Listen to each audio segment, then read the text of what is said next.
Over the past few years, something strange has been happening. Prices everywhere seem to be rising.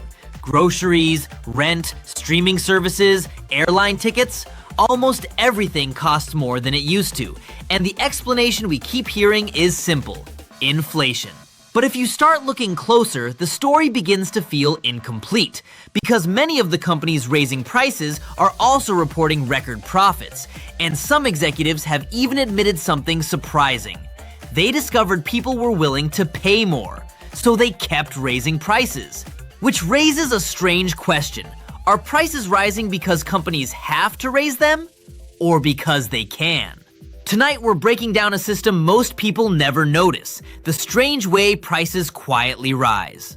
When prices started rising around the world, the explanation seems straightforward. Supply chains had been disrupted, energy prices were rising, demand surged after global shutdowns. Economists called it inflation. And inflation does play a role, but something else was happening at the same time. Corporate profits were reaching record highs, which created a strange contradiction. If companies were struggling with rising costs, why were their profits increasing so dramatically?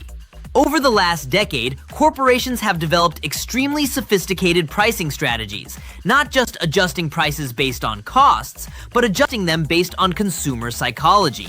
Companies now track buying patterns, competitor prices, regional spending habits, and customer tolerance for price increases. Using algorithms, companies can test price increases in real time. If customers keep buying, prices rise again, and again, and again, until they finally reach the limit of what consumers are willing to pay. During the economic disruptions of the early 2020s, companies discovered something unexpected. Customers were expecting prices to rise, which meant companies could raise prices without immediate backlash. Executives in several industries openly discussed this during earnings calls. Some described the moment as a pricing opportunity. Others called it pricing power. In simple terms, companies realized people would keep buying even if prices rose faster than costs, so they kept pushing the limits. Modern pricing strategies rely on several techniques. Shrinkflation. Products become slightly smaller while prices stay the same. Dynamic pricing. Prices adjust automatically based on demand. Subscription creep. Monthly services gradually increase prices over time. And bundling, where companies package services together so price increases are harder to notice. Each increase seems small, but over time they compound, quietly raising the cost of everyday life. One reason this system works is that price increases rarely happen all at once.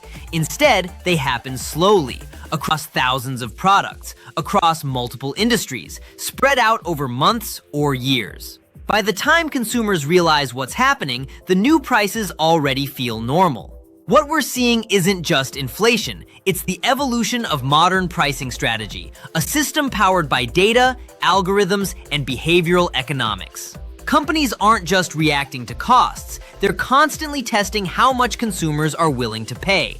And when they discover people will tolerate higher prices, those prices rarely go back down.